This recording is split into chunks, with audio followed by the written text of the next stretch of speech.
আসসালামু আলাইকুম ফ্রেন্ডস, অ্যাডজেট শিক্ষায় আপনাদেরকে স্বাগতম। আপনারা সবাই কেমন আছেন? আশা করি সবাই ভালো আছেন। বরাবরের মতো আপনাদের সাথে আছি আমি সাইফুল ইসলাম। চলে এসেছি নতুন একটি ভিডিও নিয়ে। আজকে আমরা জানবো আপনি সীতাকুণ্ড থেকে কসবা যেতে কোন কোন ট্রেন রয়েছে, সেই ট্রেনগুলো ছাড়ার নতুন সময়সূচি, বন্ধের দিন এবং গিয়ে পৌঁছতে কতক্ষণ সময় লাগবে বিস্তারিত। আমি যদি আপনাদেরকে ট্রেনের সময়সূচিগুলো বলে দেই, আপনি সীতাকুণ্ড থেকে কসবা যেতে প্রথমেই যে ট্রেনটি রয়েছে সেটি হচ্ছে কর্ণফুলী।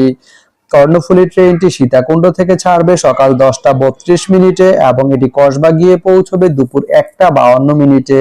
এই ট্রেনটির কোনো অফ ডে নেই। এরপরে রয়েছে ময়মনসিংহ মেল ট্রেনটি সীতাকুণ্ড থেকে ছাড়বে বিকেল 5টা 41 মিনিটে এবং এটি কসবা গিয়ে পৌঁছবে রাত 10টা 7 মিনিটে। এই ট্রেনটির কোনো অফ ডে নেই। তো আপনি সীতাকুণ্ড থেকে কসবা যেতে এই দুইটি ট্রেনের যে কোনো একটি ট্রেন ব্যবহার করতে পারেন। তো ভিডিওটি কেমন লাগলো অবশ্যই কমেন্ট করে জানাবেন।